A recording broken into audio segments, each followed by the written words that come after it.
ஸ்ரீ நாராயணியத்தில் தசகம் 13 9வது ஸ்லோகம். त्वयि छन्दो रोम स्वपि कुशगणश्चक्षुषि घृतं चतुर्होतारोग्रौ सृगपि वदने चोदरयिडा ग्रहविह्वायं ते परपुरुषकर्णे च चमसः विभो सोमो वीर्यं பரதகலதேஷேப்யுபசதக. இப்போ இதுக்குள்ள அர்த்தம் பார்க்கலாம். பொதுவாக பூமியில் நல்ல செழிப்பாக இருக்கணும்னு நிறைய வேள்விகள் செய்யணும். அதனால தான் பகவான் யஜ்ஞவராகனாகவே வந்தாராம், அந்த வடிவமாகவே தோன்றினார் அப்படிங்கிறார். பூமியை அதனால தான் அவரே தாங்குகிறார். பகவானோட தோல் இருக்கு இல்லையா, அது வேதத்தின் சந்தஸாக இருக்கிறது.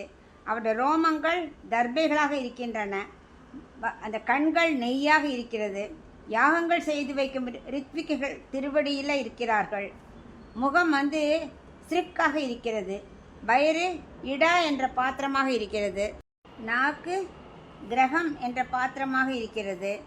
பரமபுருஷனே குருவாயூரப்பா, உடைய 2 காதும் சமசம் என்ற பாத்திரமாக இருக்கிறது.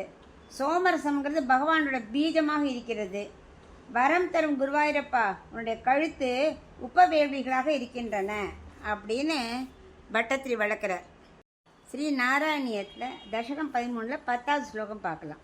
முனீந்திரைரித்யாதிஸ்தவனமுகைரைர் மோதித மனாஹா மஹீயஸ்யா மூர்த்யா விமலதரம் கீர்த்யா ச விலசன் ஸ்வதீஷ்ண்யம் சம்பிராப்தஹ சுகரசவிஹாரி மதுரிபோ நிருந்த்யாரோகம் மே சகலமபி வாதாலயபதே.